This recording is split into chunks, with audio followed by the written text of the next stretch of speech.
আসসালামু আলাইকুম। গল্পের গপ্পতে আপনাদের স্বাগতম। আমি মিতুল। বিশ্ব সাহিত্যের রত্নভান্ডার থেকে বিভিন্ন স্বাদের রোমাঞ্চকর গল্প নিয়ে এই সাজানো আমাদের গল্পের গপ্প। এখানে কিশোর গোয়েন্দা, অ্যাডভেঞ্চার, ভৌতিক, অলৌকিক, হাস্যরস, রূপকথা সহ নানা রকম গল্প পরিবেশন করা হয়। আজকে আপনারা শুনবেন বাংলাদেশের কিশোর গোয়েন্দা সিরিজের জনপ্রিয় লেখক রকিব হাসানের 'সৈকতে সাবধান' তার তৃতীয় ও অন্তিম পর্ব। প্রথম ও দ্বিতীয় পর্ব যারা এখনো শোনেননি, তাদের জন্য পর্বগুলোর লিংক ডিসক্রিপশন বক্সে দেওয়া আছে। আগে সেগুলো শুনলে আপনারা আজকের পর্বটি বুঝতে পারবেন। আর আপনারা চাইলে আমাদের চ্যানেলটি ঘুরেও আসতে পারেন। আমাদের চ্যানেলটি যদি সাবস্ক্রাইব না করে থাকেন, প্লিজ সাবস্ক্রাইব করেন এবং সাথে বেল আইকনটি প্রেস করে দিবেন, যাতে করে আমরা নতুন কোনো গপ্প আপনাদেরকে আপলোড করলে আপনারা সাথে সাথে নোটিফিকেশন পেয়ে যান। তাহলে শুরু করছি। সৈকতে সাবধান, হ্যাঁ, তৃতীয় ও অন্তিম পর্ব। দ্বিতীয় পর্বে যা হয়েছিল তা একটু রিক্যাপ করে দেই। মুসা ও জিনার প্রতিবেশী বন্ধু রিকি মারা গেছে। মুসা ওকে সাগরের ধারে রক্তশূন্য মৃত অবস্থায় পায় এবং মুসা তারপর থেকে স্বপ্নে বারবার রিকিকে দেখতে পায় এবং যেন সে কিছু ওকে বলতে চাইছে, জানাতে চাইছে। মুসা হঠাৎ স্বপ্নের মাধ্যমে আবিষ্কার করে রিকির মৃত্যুর রহস্য, যে ভ্যাম্পায়ার তাকে মেরেছে। সেটা সে আবিষ্কার করার পর জিনাকে জানাতে চায়, সাবধান করতে চায়, কিন্তু জিনা তার কথা শুনতে চায় না, বিশ্বাসও করতে চায় না। তাহলে এরপর কি হলো আমরা এই পরবর্তী তৃতীয় অন্তিম পর্বে জানতে পারবো।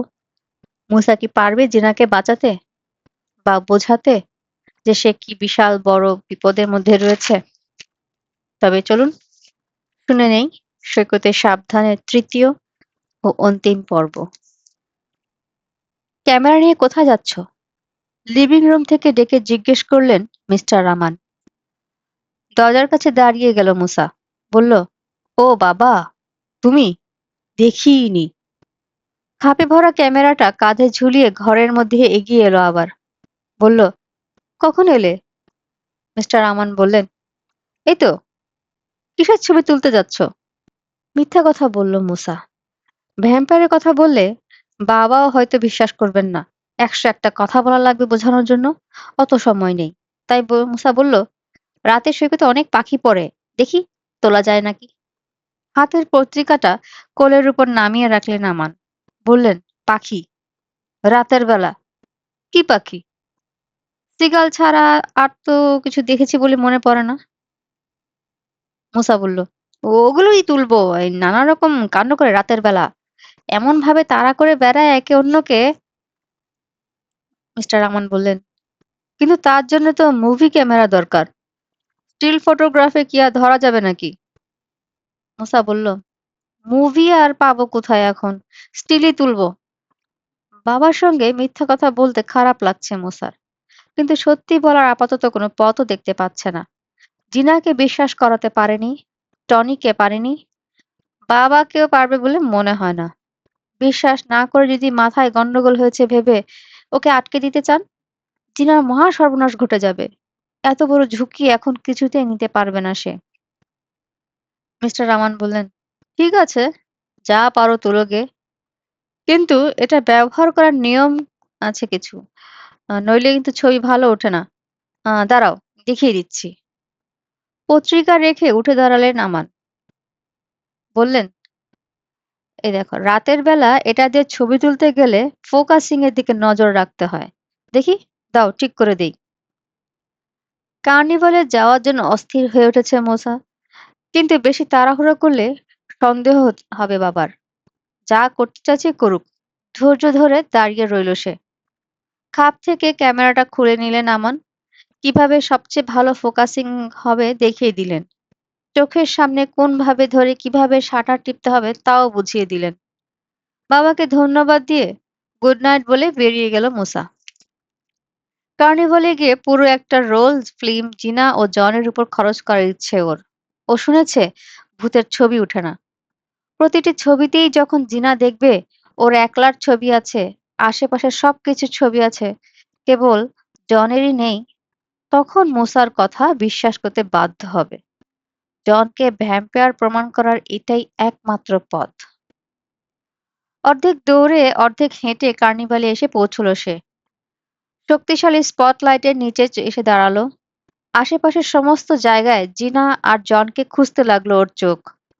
চতুর্দিক থেকে কানে আসছে চিৎকার, চেঁচামেচি, হই হট্টগোল, হাসির শব্দ। হঠাৎ মনে পড়ল লীলার কথা। ও কোথায় এখন? সৈকতে? নতুন কোনো শিকারের সন্ধানে ঘোরাফেরা করছে? লীলার কথা আপাতত মাথা থেকে ঝেড়ে ফেলে জিনাদের খুঁজতে লাগলো সে। দুই হাতে ধরে রেখেছে ক্যামেরাটা। যেখানে যে অবস্থায় দেখবে ওদের সেভাবেই তুলবে। ফেরিস হুইলটার কাছে এলো। জনতার ভিড়। ভিড়ের দিকে তাকিয়ে ওদের মধ্যে খুঁজলো জিনা আর জনকে। হুইলে চড়ার জন্য চিৎকার করতে করতে ছুটে এলো একদল ছেলেমেয়ে। ধাক্কা মারলো মুসার গায়ে। কাত হয়ে পড়তে পড়তে এক হাতে ক্যামেরা ধরে রেখে আরেক হাতে একটা খুঁটি আঁকড়ে পতন ঠেকালো মুসা।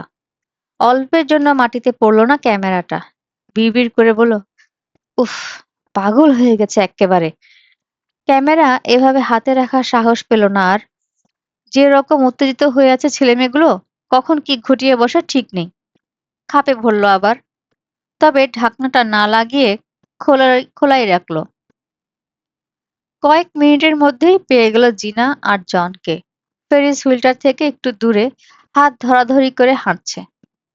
তাড়াতাড়ি ক্যামেরা খুলে আনতে গিয়ে খাপে ফিতে হাতে পেঁচিয়ে গেল মুসার। উত্তেজনায় কাঁপছে। পাশ থেকে খাপটা চলে এলো পেটের উপর। গলায় ফিতেতে টান লাগলো। কোনো মতে বের করে আনলো ক্যামেরাটা। সবে শাটারে টিপ দিচ্ছে, ক্যামেরার চোখ আটকে দিয়ে সামনে চলে এলো একটা মেয়ে। শেষ মুহূর্তে মুসার দিকে তাকিয়ে সরি বলল। দেরি হয়ে গেছে ততক্ষণে। শাটার টিপে ফেলেছে মুসা। প্রথম ছবিটা নষ্ট হলো। দ্বিতীয়বার সুযোগ নেওয়ার আগেই কয়েক গজ দূরে সরে গেল জিনারা। একটা রিফ্রেশমেন্ট বুথের কাছে গিয়ে সুযোগ মিলল আবার। কয়েক ফুটের মধ্যে চলে এলো মুসা। ক্যামেরা তুলে শাটার টিপলো। তারপর টিপেই চললো একের পর এক। ফোকাস ঠিক করে আরো কাছে থেকে তোলার জন্য এগিয়ে এলো সে। আলো ঠিক আছে নাকি দেখলো। তারপর আবার জিনা আর জনকে ফ্রেমে আটকে শাটার টিপতে লাগলো। মুখ তুলল জিনা। ছট করে বুদের আড়ালে সরে গিয়ে মাথা নিচু করে ফেললো মুসা। দেখে ফেললো নাকি? আস্তে করে মাথাটা আবার বাড়িয়ে দিয়ে দেয়ালের উপরে তুলে সাবধানে উঁকি দিল। নাহ, দেখেনি। জনের দিকে ফিরেছে আবার জিনা। কথা বলছে। আরো সতর্ক হয়ে গেল মুসা। কোনো মতেই জনের চোখে পড়া চলবে না। জন দেখলে সঙ্গে সঙ্গে বুঝে যাবে মুসার উদ্দেশ্য। তারপর কি যে ঘটাবে খোদাই জানে।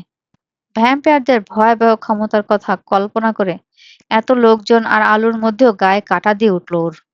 দুজনের পেছনে লেগেই রইল সে। ছবি যা তোলা হয়েছে তাতেই কাজ হয়ে যাবে। তবু আরো ভালো কিছু ছবি তোলার অপেক্ষায় রইল সে। পিছে পিছে ঘুরতে লাগলো ওদের। ফেরিস হুইলে চড়ল দুজনে। মেটাল কারে পাশাপাশি বসলো, খুব কাছাকাছি, গা ঘেঁষাঘেঁষি করে। জুম লেন্স অ্যাডজাস্ট করে ক্যামেরায় চোখ দুজনের দিকে তুলে শাটার টিপে দিল। নিশ্চয়ই ছবিটা ভালো উঠেছে। কিন্তু থামলো না মুসা। পুরো একটা রোলই শেষ করবে। কোনো খুঁত রাখতে চায় না। বেশি ছবি হলে জিনাকে বিশ্বাস করানো সহজ হবে। ফেরিস হুইল থেকে নামার পরও ওদের পিছনে লেগে রইল সে। গেম বুথগুলোর পাশ দিয়ে হাঁটছে দুজনে। চওড়া গলিপথের অন্য পাশে বুথের আড়াল থেকে ওদের অনুসরণ করে চলল সে। সুযোগ পেলেই ক্যামেরা তুলে শাটার টেপে। ফিল্মে অল্প কয়েকটা শট বাকি থাকতে গলি থেকে বেরিয়ে এলো। ভিড়ের মধ্যে ঢুকতে গিয়ে হঠাৎ ফিরে তাকালো জিনা। মুসাকে দেখে ফেললো। না চেনার ভান করলো। জনের একটা হাত তুলে নিয়ে চোখ ফেরালো অন্যদিকে। জিনা কিছু বলল না দেখে স্বস্তির নিঃশ্বাস ফেলল মুসা। বলল না বলেই জনের চোখে পড়ল না। বেশিক্ষণ আর থাকবে না দুজনের এই খাতির। জন ভ্যাম্পায়ার, এটা বোঝার পর কি প্রতিক্রিয়া হবে জিনার, কি করবে, কল্পনায় দৃশ্যটা দেখে মুচকি হাসি ফুটল ওর ঠোঁটে। আর ওদের অলক্ষ্যে ছবি তোলা যাবে না, দরকারও নেই। অনেক তুলেছে। ক্যামেরাটা খাপে ভরল মুসা। আসল কাজ হয়ে গেছে। এখন যত তাড়াতাড়ি পারা যায় ছবিগুলো ডেভেলপ করতে হবে। জিনাকে দেখাতে হবে। খাপটা পেটের সঙ্গে চেপে ধরে দৌড় দিল সে। না ধরলে বাড়ি লাগে। কার্নিভালে মাঠ থেকে বেরিয়ে আসতে যাচ্ছে। এই সময় ওর নাম ধরে ডাকলো কে যেন। টনিই হবে। কিন্তু থামলো না মুসা। ফিরেও তাকালো না। সারি সারি গাড়ির ফাঁক-ফোকর দিয়ে পার্কিং লটটা প্রায় দৌড়ে পেরোল সে। মেইন রোডে বেরিয়ে ছোটার গতি বাড়িয়ে দিল। ফিল্ম ডেভেলপ করা দোকানটা রয়েছে ১ ব্লক দূরে, ডিউন লেনের মোড়ে। বড় বড় হরফে বিজ্ঞাপন করে রেখেছে ওরা। ১ ঘন্টার মধ্যে ছবি দেওয়া হয়। ছবি পেতে ১ ঘন্টা। তারপর আর বড়জোর ১ ঘন্টা। ঘন্টা দুয়েকের মধ্যেই জিনাকে বোঝাতে সক্ষম হবে সে জন একটা ভ্যাম্পায়ার। মেইন রোড পেরিয়ে অন্য পাশে ফুটপাতে উঠল মুসা। উত্তেজনায় ধাক্কা মেরে বসতে লাগলো ওর গায়ে। পরোয়াই করল না। কনুইয়ের গুঁতোয় ভিড় সরিয়ে পথ করে নিয়ে ছুটে চলল। একটাই লক্ষ্য, ক্যামেরার দোকান। মাঝবয়সী এক লোক কোন আইসক্রিম খাচ্ছিল। মুসা ধাক্কা লেগে হাত থেকে পড়ে গেল আইসক্রিম। ছুটতে ছুটতেই সরি বলল মুসা। লোকটার জবাব শোনার অপেক্ষা করল না। ক্যাঙ্গারুর মতো লাফাতে লাফাতে চলেছে ডিউন লেনের দিকে। কাছাকাছি পৌঁছে আবার রাস্তা পেরোতে হবে। ট্রাফিক লাইটের দিকে তাকালো না, দিল দৌড়। সামনে পড়ল নীল রঙের একটা স্টেশন ওয়াগন। ঘ্যাঁচ করে ব্রেক কষল ড্রাইভার। জানালা দিয়ে মুখ বাড়িয়ে কি যেন বলল। ফিরেও তাকালো না মুসা। ওর কানে বাজছে কেবল ১ ঘন্টা। ১ ঘন্টার মধ্যে হাতে এসে যাবে ছবিগুলো। জন যে ভ্যাম্পায়ার তার জোরালো প্রমাণ। দোকানটার সামনে এসে দাঁড়ালো সে। কোনো দিকে না তাকিয়ে দরজার নব টেনে ধরে দিল টান। কিছুই ঘটল না। নব ঘুরল না। দরজাও খুলল না। বন্ধ হয়ে গেছে দোকান। অন্ধকার। বুঝতে কয়েক সেকেন্ড সময় লাগলো তার।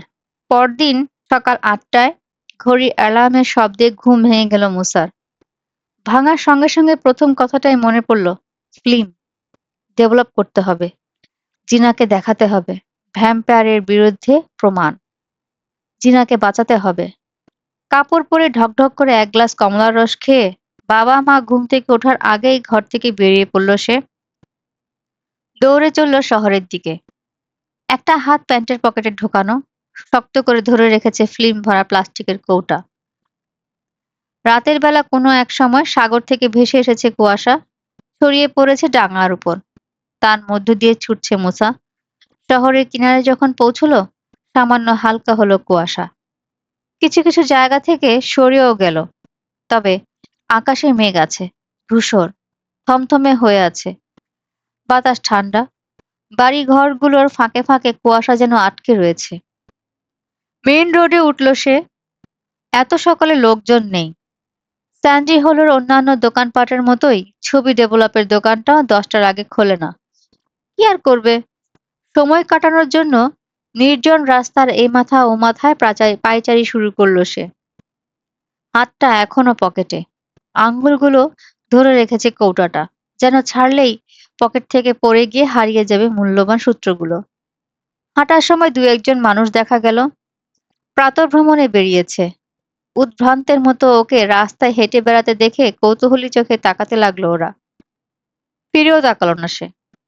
অন্য কোনো দোকানের দিকে তার সামান্যতম আগ্রহ নেই।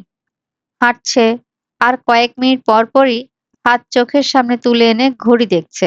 ১০টা বাজতে আর কত দেরি? পায়চারি করার সময় বাড়ি ঘরের বেশি কাছে গেল না। বিশেষ করে বিল্ডিং এর মাঝে মাঝে যেখানে কুয়াশা জমে রয়েছে। ভয় পাচ্ছে আবছা অন্ধকার থেকে বেরিয়ে এসে ওর দামি সূত্রগুলো কেড়ে নেবে জন। যদিও জানে ভয়টা একেবারেই অমূলক, বোকার মতো ভাবনা। দিনের বেলা কোনো কারণেই বেরোয় না ভ্যাম্পায়ার। বেরোতে পারে না। ওদের সেই ক্ষমতাই নেই। কয়েক যুগ পেরিয়ে গেছে যখন মনে হলো মুসার, ঘড়িতে দেখে তখনও মাত্র ৯:৩০। একটা দুটো করে খাবারের দোকানগুলো খুলতে আরম্ভ করেছে। অন্যান্য দোকানের চেয়ে খাবারের দোকানগুলো আগে খোলে। সি ব্রিজ কফি শপের কাউন্টারের সামনে একটা টুলে বসলো সে। হালকা খাবার আর কফির অর্ডার দিল। পেট ভরানোর চেয়ে খাবার খেয়ে সময় কাটানোর দিকেই বেশি নজর তার। কেকের টুকরোটা চিবোতে গিয়ে করাতে কাটা কাঠের গুঁড়োর মতো লাগলো। কফিটা আরো বিস্বাদ। মগের কানায় কানায় পূর্ণ করে দিল দুধ দিয়ে। কয়েক চামচ চিনি মেশালো। তারপরেও কোনো স্বাদ পেল না। উত্তেজনায় জিভই নষ্ট হয়ে আছে ভাবল সে। নইলে এত বিস্বাদ লাগতে পারে না কোনো খাবার। কফির কাপে চুমুক দিচ্ছে আর বারবার চোখ যাচ্ছে কাউন্টারের পেছনে দেয়াল ঘড়িটার দিকে। অনড় হয়ে আছে যেন কাঁটাগুলো। 10টা বাজার 5 মিনিট আগে ছবি ডেভেলপের দোকানের সামনে এসে দাঁড়ালো সে। দোকানের তরুণ ম্যানেজার তখন তালা খুলছে। স্বস্তির নিঃশ্বাস ফেলল মুসা। তাকিয়ে থেকে ওর দোকান খোলা দেখতে দেখতে মনে মনে তাগদা দিতে লাগলো আরো তাড়াতাড়ি করার জন্য। লোকটা লাল চুল সজারুর কাটার মতো খাড়া, এক কানে পান্না বসানো একটা মাকড়ি। দরজা খুলে লোকটা ঢোকার সঙ্গে সঙ্গে ঢুকে পড়ল মুসা। ভুরু কুঁচকে অবাক চোখে মুসাকে দেখতে দেখতে ম্যানেজার বলল, গুড মর্নিং। খুব তাড়া নাকি তোমার? পকেট থেকে কৌটোটা বের করে পুরো কাজ লাগানো কাউন্টারে রাখলো মুসা। অতিরিক্ত তাড়া, এগুলো করে দিন। কিন্তু ম্যানেজারের মধ্যে কোনো তাড়া দেখা গেল না। পেপার ব্যাগ থেকে কফির একটা পাত্র বের করে ধীরে সুস্থে প্লাস্টিকের ঢাকনা খুলল। মুসার দিকে তাকালো, বলল, মেশিন খুলে রান করতে কিছুটা সময় লাগবে। ফাইল তুলতে লাগলো সে। মুসা জানতে চাইলো, 1 ঘন্টার মধ্যে পাবো না? মাথা নাড়ল লোকটা। 1.5 ঘন্টা পরে এসো, 11:30টার দিকে। খাতা খুলে মুসার নাম, ঠিকানা আর টেলিফোন নম্বর লিখতে শুরু করলো সে। এক সেটই করাবে? এ হপ্তাহে স্পেশাল বোনাসের ব্যবস্থা করেছি আমার। এরপর যত সেটই নাও অর্ধেক দামে করে দেব। মুসা বলল, থ্যাংক ইউ, লাগবে না। এক সেটই যথেষ্ট। 11:30 আসবো না? হবে তো? মাথা ঝাঁকালো ম্যানেজার। নিশ্চয়ই খুব সাংঘাতিক জিনিস তুলে এনেছো। মুসার দিকে ঝুঁকে চোখ টিপল সে। দাম পাওয়া যাবে এমন কিছু? তাহলে আমার নিজের জন্য এক সেট করে রাখতাম তাহলে। ভয় নেই, বিনে পয়সায় রাখবো না, কমিশন দেব। মুসা বলল, রাখলে রাখুন গে, আর কোনো লাভ হবে না আপনার। আমাকেও পয়সা দেওয়া লাগবে না। দয়া করে আমার ছবিগুলো আমাকে সময় মতো দিতে পারলে আমি খুশি। আবার মেইন স্ট্রিটে ফিরে এলো মুসা। জিনাকে ফোন করা দরকার। জিজ্ঞেস করে জেনে নিতে হবে 11:30টায় সে কি করছে। পে ফোনের দিকে এগোতে গিয়েও দাঁড়িয়ে গেল। ভাবলো, না, আগে থেকে কিছু বলে লাভ নেই। প্রমাণগুলো সব হাতে নিয়ে গিয়ে হাজির হবে। মুখ বন্ধ করে দিবে ওর, যাতে কোনো তর্ক আর করতে না পারে। তাছাড়া এখন ফোনে ওর সঙ্গে জিনা কথা বলবে কিনা তাতেও যথেষ্ট সন্দেহ আছে। আরো 1.5 ঘন্টা রাস্তায় হাঁটাহাঁটি করে বেড়ানো বড় কঠিন। সৈকতে রওনা হলো মুসা। কুয়াশা এখনো আছে। ধূসর রঙের ভারী মেঘ জমেছে আকাশে। ঝুলে রয়েছে সাগরের উপর। সূর্য ঢেকে অন্ধকার করে দিয়েছে। সৈকত থেকে তাড়ানোর ব্যবস্থা করছে সানবেদারদের। বালিয়াড়ির ধার ধরে কিছুক্ষণ হাঁটল সে, সময়টাকে দ্রুত পার করার জন্য। 11:20 ফিরে এলো ডেভেলপিং স্টোরে। মাপ চাওয়ার ভঙ্গিতে হেসে স্বাগত জানালো ওকে ম্যানেজার। সরি। বুঝতে পারলো না মুসা। বলল, কি হয়েছে? বেশি তাড়াতাড়ি চলে এসেছি? প্রিন্ট রেডি হয়নি?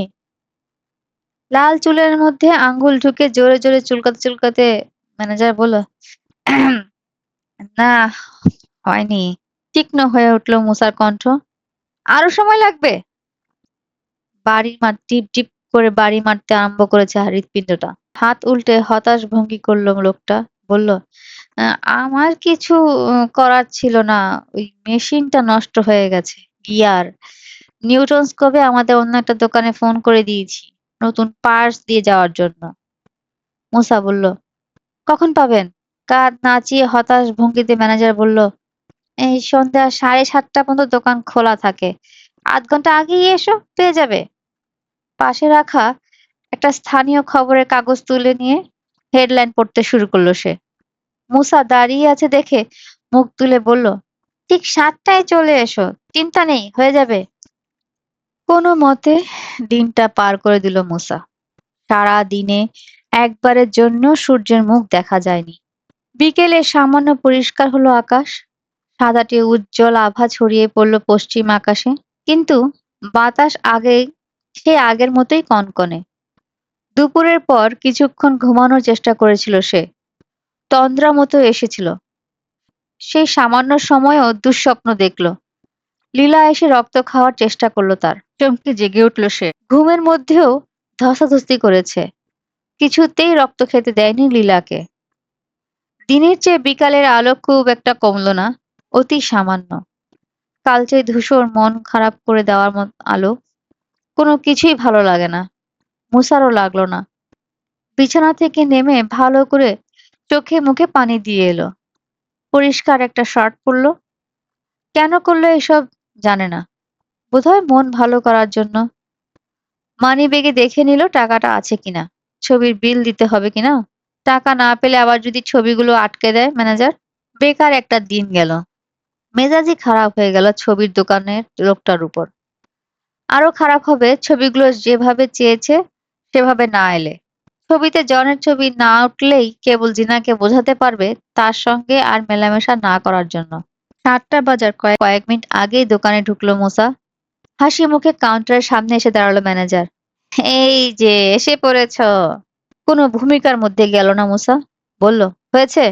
মাথা ঝাঁকিয়ে ড্রয়ার থেকে একটা পেট মোটা খাম বের করে দিয়ে ধড়াস করে টেবিলের উপর ফেললো ম্যানেজার। খামের মুখটা পাতলা টেপ দিয়ে আটকানো। বলল, সাংঘাতিক ক্যামেরা, স্পষ্ট ছবি। এত দামি জিনিস পেলে কোথায়?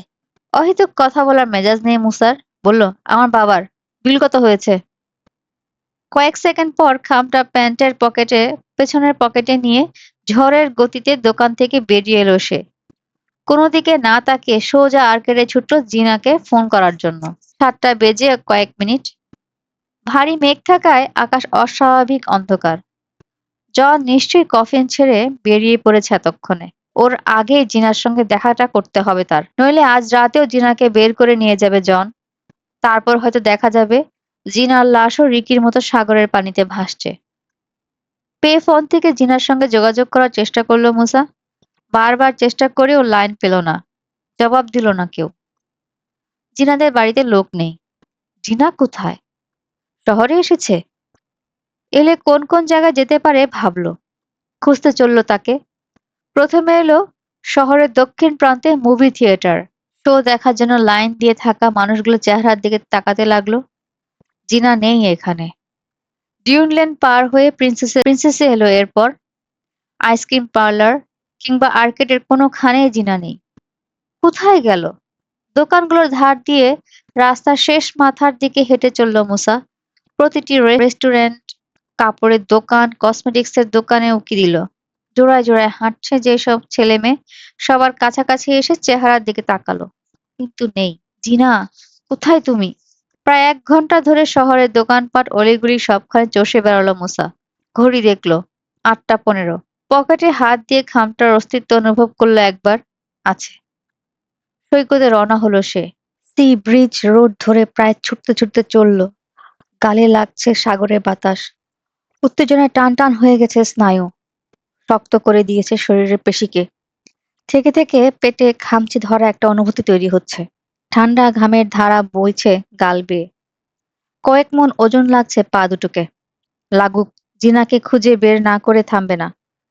কিরকম বিপদে রয়েছে সে বোঝাতেই হবে। কিশোর হলে যা করত, ওকে বিপদ থেকে মুক্ত না করা পর্যন্ত নিরস্ত হতো না রে কিশোর। মুসাও হবে না। মেঘে ঢাকা গোধূলির ঘনায়মান অন্ধকারে সৈকতের বালির রং হয়ে উঠেছে নীলচে রূপালি। ঢেউয়ের উচ্চতা নেই বললেই চলে। আলতো করে এসে ছুঁয়ে যাচ্ছে সৈকতের কিনারা। ডুবন্ত সূর্যকে দেখা যাচ্ছে না মেঘের আড়ালে থাকায়। তবে কালচে লাল করে তুলেছে পশ্চিমের মেঘপুঞ্জকে। সেই আলোর রেশ এসে লেগেছে সাগরের পানিতে। কিনারাটা লালচে গভীর যেখানে, সেখানকার রং সবুজ, তাতে কালো রং মেশানো। দূর থেকে সাগরের উল্টো দিকে বনের গাছগাছালির মাথাকেও একই রঙের লাগছে। জিনা, দোহাই তোমার, দেখা দাও। কোথায় তুমি? সৈকতে এখন অনেক লোক। সারাদিন যারা ঘরে বসেছিল তারাও বেরিয়েছে সন্ধ্যাটা উপভোগ করার জন্য। বালিয়াড়ির ধান ঘেঁষে দৌড়চ্ছে মুসা। এগিয়ে চলেছে পানির দিকে। হঠাৎ করেই উধাও হয়ে গেল সূর্য। ডুবতে দেখা গেল না। মেঘের বুকে লাল রং মুছে যাওয়া দেখে অনুমান করা গেল ডুবেছে। মুহূর্তে শীতল হয়ে গেল বাতাস। ঝপ করে নামলো অন্ধকার। 2বার অন্য মেয়েকে জিনা বলে ভুল করলো সে। দুটো মেয়েরই চুলের রং জিনার মতো। দৌড়ে কাছে গিয়ে দেখে ভুল ভাঙল। ওর দিকে কৌতূহলীর চোখে তাকালো মেয়েরা। মুচকি হাসলো। বোকা ভেবেছে নিশ্চয়ই। ভাবুক গে। মাথা ঘামালো না মুসা। জিনাকে খোঁজা চালিয়ে গেল। দূর থেকে চোখে পড়ছে নৌকার ডকটা। সেখানেই চলেছে সে। পাথরের পাহাড়ের একটা ধার যেখানে পানিকে ঠেলে সরিয়ে নেমে গেছে সাগরে। যার কাছে যা যার কাছে পাওয়া গিয়েছিল রিকির লাশ। দিনের আলো না থাকলেও সৈকতে এক ধরনের আলোর আভা থাকে প্রায় সবসময়। চোখে সয়ে এলে সেই আলোতে মোটামুটি অনেক কিছুই দেখা যায়। ডকের পানিতে তিনটে নৌকোকে ঢেউয়ে ডুবতে ভাসতে দেখা যাচ্ছে অস্পষ্টভাবে। কয়েকজন মানুষ দেখা গেল তীরে। জিনা আছে বলে মনে হলো না। আর এগিয়ে লাভ নেই, ফেরা দরকার। শহরেও নেই, সৈকতেও নেই। কোথায় গেল জিনা? জোরে জোরে হাঁপাচ্ছে মুসা। নুড়ি মারিয়ে যাওয়ার সময় জোরালো মচমচ শব্দ তুলছে তার জুতো। সেই শব্দের জন্যই প্রথমবার ডাকটা কানে এলো না তার। দ্বিতীয়বারেও এলো না। তৃতীয়বারে শুনতে পেল, মুসা, এই মুসা। লীলা? থেমে গেল মুসা। হাঁপড়ের মতো উঠানামা করছে বুক। শিশির শব্দ বেরোচ্ছে নাকের ফুটো দিয়ে। জিরানোর জন্য বালিতে বসে পড়ে দম নিতে লাগলো জোরে জোরে। মুসা, আমাকে খুঁজছো? দৌড়ে আসছে লীলা। বাতাসে উঠছে চুল। চাঁদের আলো পড়ে ঝিক করে উঠছে চোখের মণি। মরার মতো ফ্যাকাশে গায়ের চামড়া। কাছে এসে ঠোঁট জড়িয়ে হাসল লীলা। আবার করলো একই প্রশ্ন। মুসা, আমাকে খুঁজছো? এসে পড়েছি। এতই মোলায়েম কণ্ঠস্বর, মনে হলো বাতাসের সঙ্গে কানাকানি করে কথা বলছে লীলা। মধুর ঝংকার তুলে বলল, কাল দেখা করনি কেন? হাঁটু গেড়ে মুসার পাশে বসে পড়ল সে। চোখে চোখ পড়ল, সম্মোহনী দৃষ্টি। মোলায়েম কণ্ঠে আবার জিজ্ঞেস করল লীলা, কাল দেখা করনি কেন? কোথায় ছিলে? তোমার জন্য আমার মন খারাপ লেগেছে। জবাব দিল না মুসা। মন খারাপ? না শরীর খারাপ? মনে মনে বলল সে। আমার রক্তে খিদা মেটাতে পারোনি বলে? পিশাচি কথাকার। আরো কাছ ঘেঁষে এলো লীলা। চোখ দুটো স্থির মুসার গলার উপর। কোন দিকে তাকিয়ে আছে সে বুঝতে অসুবিধা হলো না মুসার। ওর গলার শিরাটার দিকে শিউরে উঠল। আবার মুসার চোখের দিকে নজর ফেরালো লীলা। সম্মোহনের চেষ্টা করতে লাগলো। কিন্তু সতর্ক রয়েছে মুসা। আজ আর কোনো মতেই ওর সম্মোহনের ফাঁদে ধরা দিল না সে। তাকে সাহায্য করলো আরেকটা জিনিস। লীলার চোখ থেকে চোখ সরাতেই ওর কাঁধের উপর দিয়ে দেখা গেল ডগটা। একটা নৌকায় উঠেছে একজন লোক। হাত ধরে আরেকজনকে উঠতে সাহায্য করছে। ঢেউয়ে নৌকাটা দুলতে থাকায় বোধহয় যাকে তুলছে তার উঠতে অসুবিধা হচ্ছে। জিনা! ছোট্ট নৌকাটায় জিনাকে তুলে নিচ্ছে জন। না! নিজের অজান্তেই মুসার মুখ থেকে বেরিয়ে এলো চিৎকার। ও দুই কাঁধ চেপে ধরল লীলা। মিষ্টি গন্ধ মুসার নাকে ঢুকতে আরম্ভ করলো। দম আটকে ফেলল মুসা। সুগন্ধি মেশানো কোনো এক ধরনের ওষুধ শুকিয়ে শিকারকে অবশ করে দেয় এখানকার ভ্যাম্পায়াররা, কিংবা ঘুম পাড়িয়ে ফেলে নিরাপদে রক্ত খাওয়ার জন্য। এটা এখন বুঝে গেছে সে। নৌকার দিকে তাকিয়ে আছে মুসা। জিনা নৌকায় উঠে পড়েছে। দাঁড় তুলে নিয়েছে জন। না! আবার চিৎকার করে উঠল মুসা। লীলা ভাবল তাকেই বাধা দিচ্ছে মুসা। কাঁধে হাতের চাপ বাড়িয়ে মুসাকে আরো কাছে টানতে শুরু করলো। এত কাছে থেকে ওষুধের প্রভাব পুরোপুরি কাটাতে পারল না মুসা। বৌ করে উঠল মাথার ভিতর। লীলার হাতের কাছ থেকে যতটা সম্ভব দূরে সরিয়ে নিল নাকটা। ওর কাঁধের উপর দিয়ে দেখছে নৌকাটা তীর থেকে আস্তে আস্তে সরে যাচ্ছে। কানের কাছে পায়ের ফিস ফিস করে বলল লীলা, সত্যি বলছি মুসা, কাল তোমার জন্য ভীষণ মন খারাপ লেগেছে আমার। কানের লতি ছুঁলো লীলার ঠোঁট। ওর উদ্দেশ্য বুঝতে পারছে মুসা। মুখটা নামিয়ে নিতে চাইছে গলার শিরায়। একবার দাঁত ছোঁয়ালে আর রক্ষা নেই। কুটুস করে ফুটিয়ে দিবে। রক্ত শুষে নিতে শুরু করবে। মিষ্টি গন্ধ অবশ করে আনতে শুরু করেছে মুসার অনুভূতি। অন্ধকারে হারিয়ে যাচ্ছে নৌকাটা।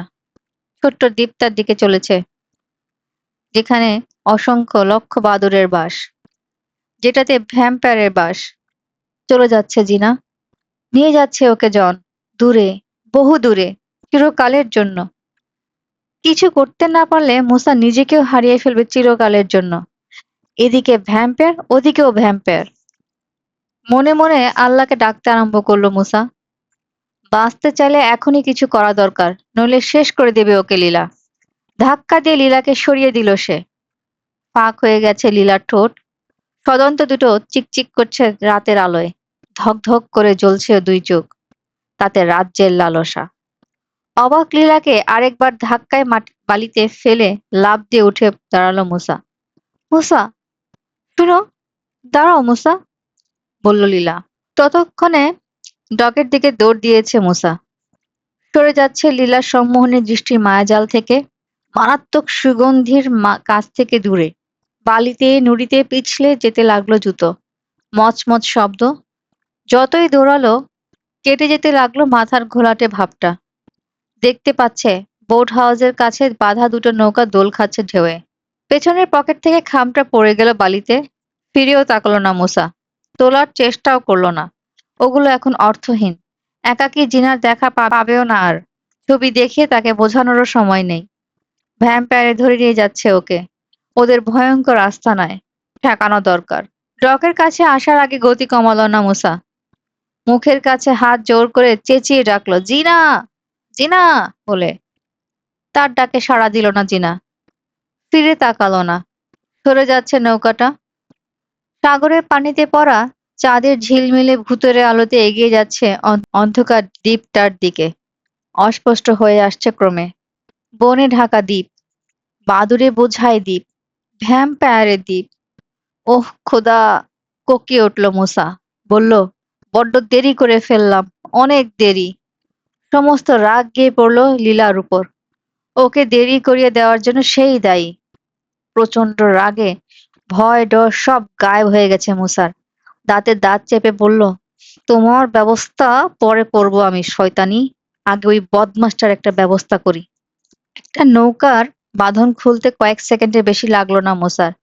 দ্রুত হাতে গিট খুলে দড়িটা ছেড়ে দিয়ে লাফিয়ে নামলো নৌকায়। দাঁড় তুলে নিল। সময় বয়ে যাচ্ছে। মহামূল্যবান সেকেন্ডগুলো টিক টিক টিক টিক শব্দটাও যেন শুনতে পাচ্ছে সে। লীলার ডাক কানে এলো। তীরে দাঁড়িয়ে ডাকছে ওকে লীলা। ফিরে যেতে অনুরোধ করছে। ফিরে তাকিয়ে মুসা দেখলো বালির উপর দিয়ে বোট হাউসের দিকে দৌড়ে আসছে লীলা। চাঁদের আলোয় মনে হচ্ছে যেন উড়ে আসছে। ওকে ধরতে আসছে নিশ্চয়ই। ঝপাত করে পানিতে দাঁড় ফেললো মুসা। বাইতে শুরু করলো। জনকে ধরতে হলে যত দ্রুত সম্ভব এগিয়ে যাওয়া দরকার। বোট হাউসের কাছে এসে দাঁড়িয়ে গেল লীলা। বুঝতে পেরেছে তার ডাকে সাড়া দেবে না মুসা। থামবে না। বাকি যে নৌকাটা আছে এখনো, সেটার দিকে ছুটলো। শেষবার ফিরে তাকিয়ে মুসা দেখলো নৌকার কাছে ঝুঁকে আছে লীলা। নিশ্চয়ই দড়ির গিঁট খুলছে। যতটা ভেবেছিল মুসা, স্রোতের বেগ তার চেয়েও অনেক বেশি। যতই শক্তি দিয়ে সামনে এগোতে চাইছে সে, স্রোত তাকে সরিয়ে নিচ্ছে। 1 ফুট সামনে এগুলে 2 ফুট পিছাচ্ছে। কি করে যেন বারবার পিছলে এসে স্রোতের মধ্যে ঢুকে যাচ্ছে নৌকা। কাত হয়ে যাচ্ছে, দুলছে ভীষণ। অথচ ঢেউ ততটা নেই। কাত হলেই পানি ঢুকছে। দেখতে দেখতে মুসার জুতো ভিজে গেল নৌকার তলায় জমা পানিতে। জুতো ভিজলো, মোজা ভিজলো, জুতোর মধ্যে ঢুকে গেল পানি। এ হারে উঠতে থাকলে নৌকা ডুবে যেতেও সময় লাগবে না। স্রোতের কারণে ঢেউগুলো কেমন যেন অশান্ত এখানে। নৌকার কিনারে বাড়ি লেগে পানির ছিটে ফোয়ারা সৃষ্টি হচ্ছে। চোখে মুখে এসে পড়ছে। চোখ বন্ধ করে ফেলতে বাধ্য করছে ওকে। না, পারবো না। হতাশা গ্রাস করতে চাইছে মুসাকে। অনেক দেরি করে ফেলেছি আমি। কিন্তু হাল ছাড়লো না। চোখ মেলে সামনের দিকে তাকালো। নৌকাটা কোথায়? দ্বীপে পৌঁছে গেছে নিশ্চয়ই। চোখের পাতা শুরু করে নোনা পানির ছিটে বাঁচিয়ে দ্বীপের দিকে তাকালো সে। মেঘে ঢাকা চাঁদের ভুতুড়ের আলোয় কালো সাগরের পটভূমিতে ভয়ঙ্কর অজানা জলদানবের মতো লাগছে দ্বীপটাকে। বিশাল সাগর যেন গিলে নিয়েছে জিনাদের নৌকাটা। চিহ্নও দেখা যাচ্ছে না ওটার। ডানা ঝাপটানোর শব্দে আকাশের দিকে মুখ তুলে তাকালো মুসা। খুব নিচু দিয়ে মূল ভূখণ্ডের দিকে উড়ে চলেছে শত শত বাদুড়। ফল খেতে যাচ্ছে। নাকি রক্ত? ওগুলোর মধ্যে কয়টা আছে ভ্যাম্পায়ার? দ্বীপের আরো কাছে আসতে ওটার উপর ঝাঁকে ঝাঁকে বাদুড় উঠতে দেখা গেল। ডানার শব্দ আর কর্কশ তীক্ষ্ণ চিৎকারে ঢেউয়ের শব্দ চাপা পড়ে যাচ্ছে। খোলা পেয়ে বাতাস বইছে হু হু করে। দামাল বাতাসে ভর করে উড়ছে শত শত হাজার হাজার বাদুড়। উঠছে, চিৎকার করছে, ডানা ঝাপটাচ্ছে, ড্রাইভ দিচ্ছে, উপরে উঠছে, নিচে নামছে। দ্বীপের উপরের আকাশটাকে ভরে দিয়েছে পঙ্গপালের মতো। একসঙ্গে এত বাদুড় জীবনও দেখেনি মুসা। অ্যামাজনের জঙ্গলেও না। দ্বীপের কিনারে একটা ছোট্ট বোট হাউস চোখে পড়ল ওর। পুরো দ্বীপটাকে গিলে নিয়েছে গাছপালা আর আগাছা। এখন ক্ষুদে সৈকতটাকেও গ্রাস করতে চাইছে। ঢেউয়ে দুলতে দেখা গেল একটা বোট। নিশ্চয়ই ওটাই। জিনাকে নিয়ে আসা হয়েছে যেটাতে করে। খালি নৌকা। দুজনে কাউকে দেখা গেল না ওতে। ডকের কাছে এনে নৌকা থামালো মুসা। লাফ দিয়ে তীরে নেমে নৌকাটাকে টেনে তুলল বালিতে। চারপাশে তাকালো। শুরু একটা পায়ে চলা পথ বাঁক নিয়ে ঢুকে গেছে জঙ্গলের মধ্যে। খালি হাতে না গিয়ে অস্ত্র হিসেবে দাঁড়টা হাতের কাছে রেখে দিল সে। ভ্যাম্পায়ারের মতো মহাক্ষমতাধর শত্রুর বিরুদ্ধে অতি সাধারণ একটা দাঁড়। তুচ্ছ। মনে মনে ডেকে বলল, আল্লাহ, তুমি এখন আমার সবচেয়ে বড় ভরসা। মনে জোর এনে সাহস সঞ্চয় করে একটা দাঁড় সম্বল করে দোয়া দুরুদ পড়তে পড়তে পা বাড়ালো সে। এগিয়ে গেল পায়ে চলা পথটার দিকে। বুকের ভেতর ধরাস ধরাস করছে হৃৎপিণ্ড। মেরুদণ্ডের শীতল শিহরণ। মাথার উপর নেমে এসেছে গাছের ডাল। এড়ানোর জন্য মাঝে মাঝে মাথা নুয়ে ফেলতে হচ্ছে। ডানা ঝাপটানোর শব্দের বিরাম নেই। কোনো গাছ, কোনো ডালই খালি নেই। সবগুলোতে বাদুড় আছে। ওকে দেখে চিৎকার করছে ওগুলো। দাঁড় দিয়ে বাড়ি মেরে ভর্তা বানিয়ে দেওয়ার ইচ্ছাটা বহু কষ্টে রোধ করল সে। বাড়ি যদি মারতেই হয়, ওগুলোর গুরুকে মারতে হবে, ভ্যাম্পায়ারকে। তাতে অবশ্য রক্তচোষা পিশাচের কিছু হবে কিনা সন্দেহ।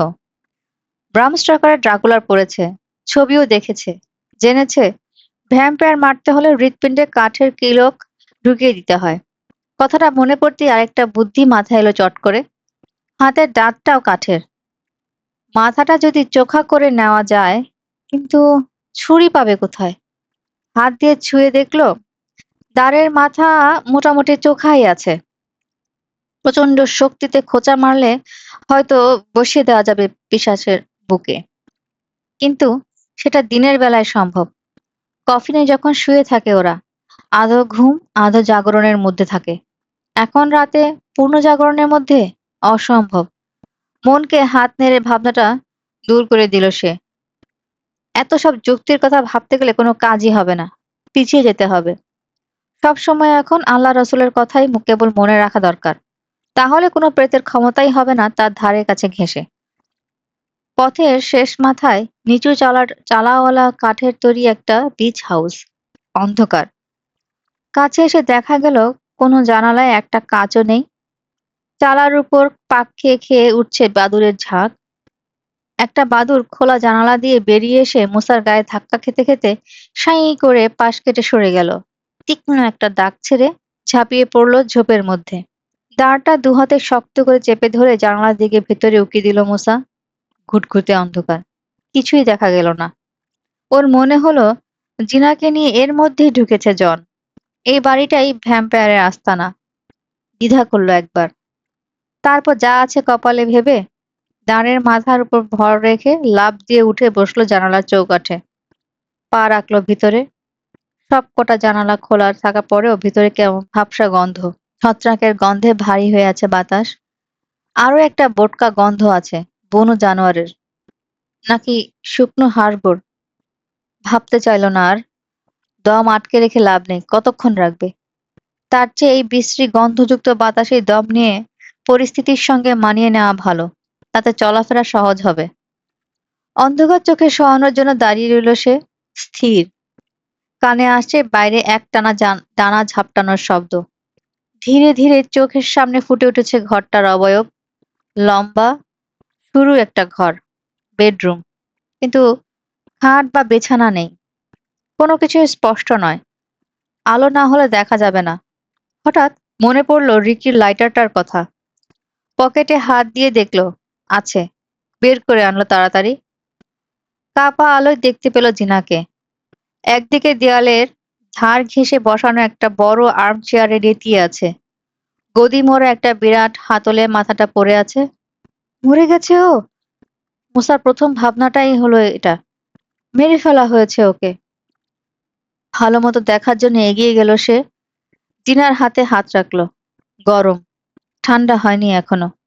নাকের কাছে হাত নিয়ে গেল। নাহ, মরেনি। নিঃশ্বাস পড়ছে।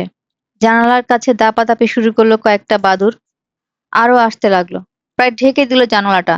কয়েকটা ঢুকে পড়লো ঘরের মধ্যে। আলোর পরোয়া করলো না। যেন এই আলোর সঙ্গে পরিচয় আছে ওদের। অবাক কাণ্ড। বদ্ধ ঘরে উঠতে গিয়ে ছাদের সঙ্গে কিংবা দেয়ালের সঙ্গে ধাক্কা খেলো না একটাও। একটা বাদুড় উড়তে উড়তে আলোর এত কাছাকাছি চলে এলো, ডানার ঝাপটায় নিভে গেল লাইটার।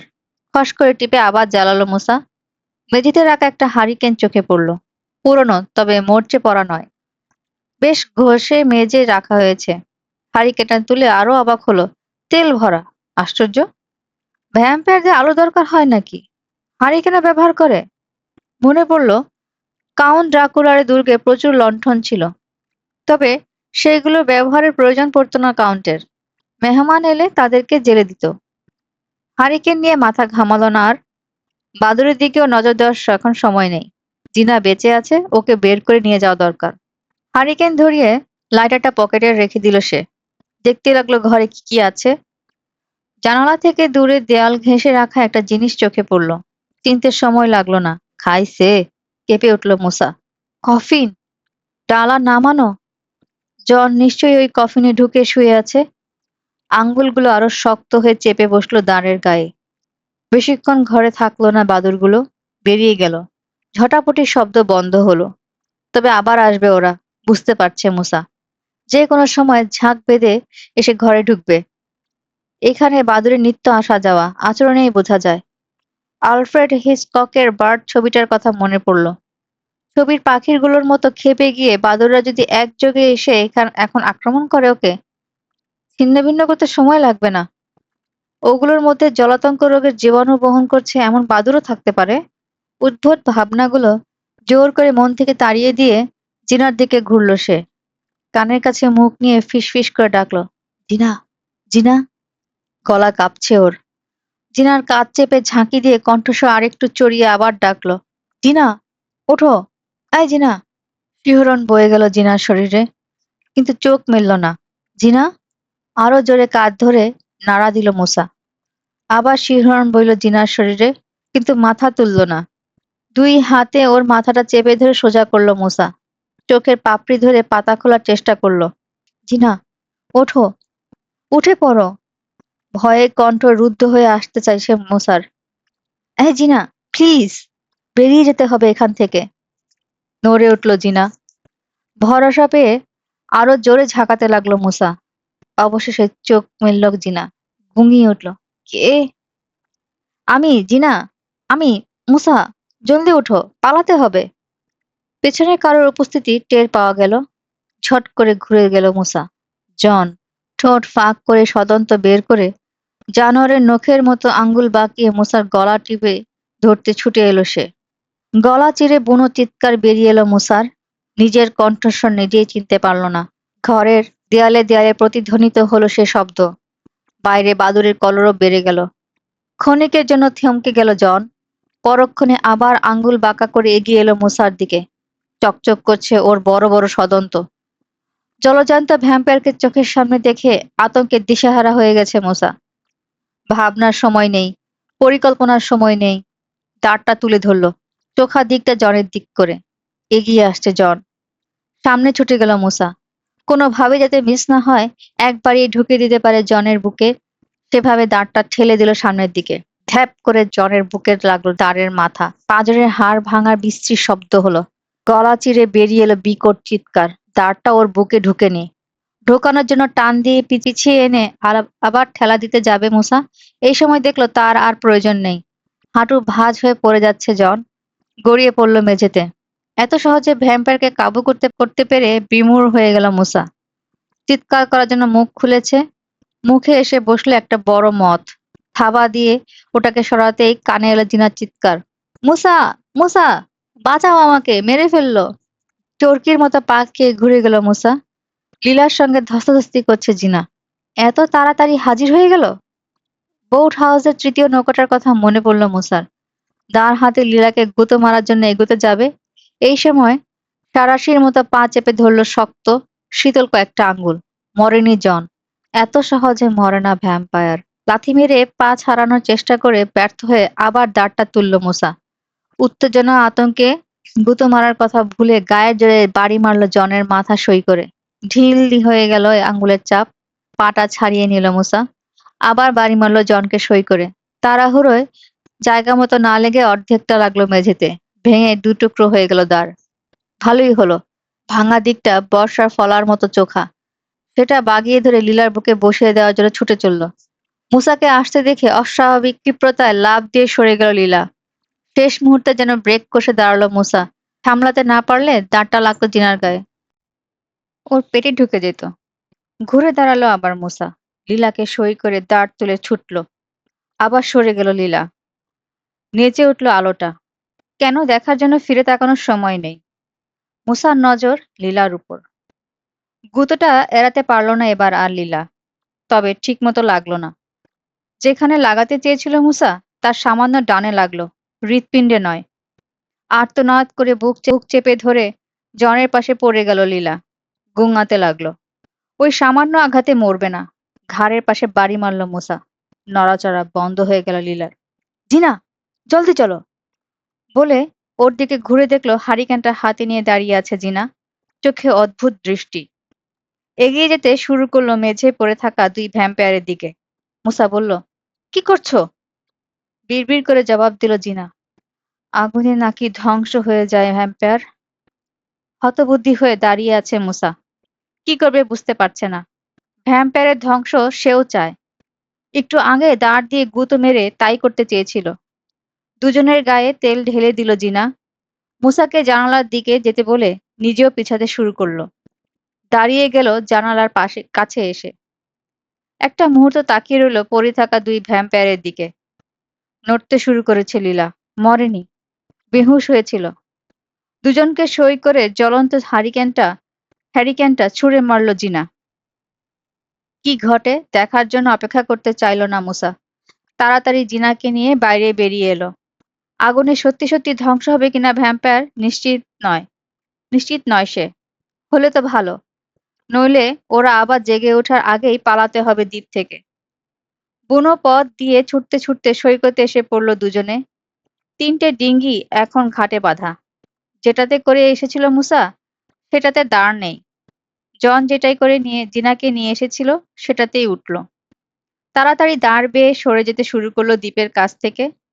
সারাক্ষণ ভ্যাম্পায়ারের আক্রমণের আশঙ্কায় দুরু করছে বুক। দ্বীপের দিক থেকে কোনো বাদুড় নৌকার বেশি কাছে এলেই চমকে উঠছে। ভাবছে বাদুড়ের রূপ ধরে চলে এসেছে জন কিংবা লীলা। তবে এলো না ওরা। জিনা আবার নেতিয়ে পড়েছে। কোনো কথা বলছে না। সাংঘাতিক ধকল গেছে ওর উপর। নিশ্চয়ই ভয়াবহ রক্তশূন্যতায় ভুগছে। ফিরে গিয়েই আগে হাসপাতালে পাঠানোর ব্যবস্থা করতে হবে। মূল ভূখণ্ডের তীর দেখা যাচ্ছে। ফিরে তাকালো মূসা। দ্বীপের দিকে। গাছপালার ফাঁক দিয়ে আগুন চোখে পড়ল মনে হলো। নিশ্চয়ই বীজ হাউসটাতে আগুন লেগে গেছে। লাগুক, পুড়ে ছাই হয়ে যাক ভ্যাম্পায়ারের আস্তানা। অনেক জ্বালান জ্বালিয়েছে জন আর লীলা। রিকিকে খুন করেছে। রিকির কথা মনে হতেই অজান্তে হাত চলে গেল পকেটে। লাইটারটা ছুঁয়ে দেখল মূসা। একটা দীর্ঘশ্বাস ফেলে জোরে জোরে নৌকা বাইতে শুরু করলো তীরের দিকে। পরদিন খুব সকালে আবার সৈকতে এসে হাজির হলো সে।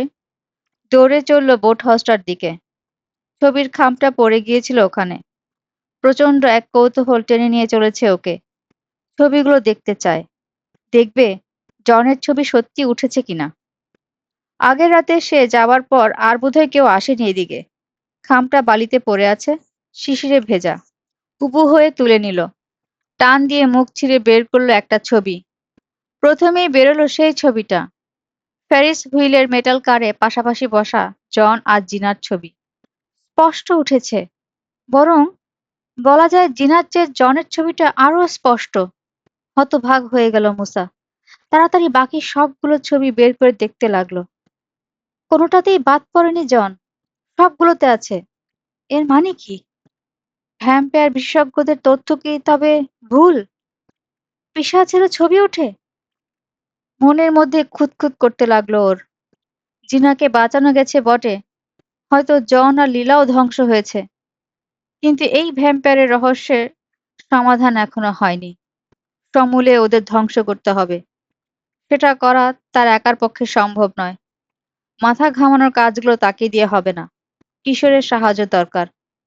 মন স্থির করে ফেলল, ফোনে যোগাযোগ করতে না পারলে কিশোরকে নিয়ে আসার জন্য আগামী দিনই রকি বিচে রওনা হয়ে যাবে। শেষ হলো সৈকতে সাবধানে তৃতীয় ও অন্তিম পর্ব। গল্পটি কেমন লাগলো তা আমাদেরকে কমেন্ট করে জানাবেন। এই ধরনের ভৌতিক, অলৌকিক, অ্যাডভেঞ্চার, রহস্য, রোমাঞ্চকর বিভিন্ন ধরনের গল্প দিয়ে আমরা আমাদের গল্পের গপ্প সাজানো হচ্ছে। আশা করি আপনারা আমাদের সাথে থাকবেন। আমাদের চ্যানেলটি সাবস্ক্রাইব না করে থাকলে সাবস্ক্রাইব করবেন। লাইক, কমেন্ট এবং শেয়ার করে আমাদের পাশে থাকবেন। সৈকতে সাবধানের পরবর্তী গল্প হচ্ছে ভ্যাম্পায়ারের দ্বীপ। সেটা আমরা অতি শীঘ্রই আনার চেষ্টা করব। সে পর্যন্ত ভালো থাকবেন, সুস্থ থাকবেন। আল্লাহ হাফেজ।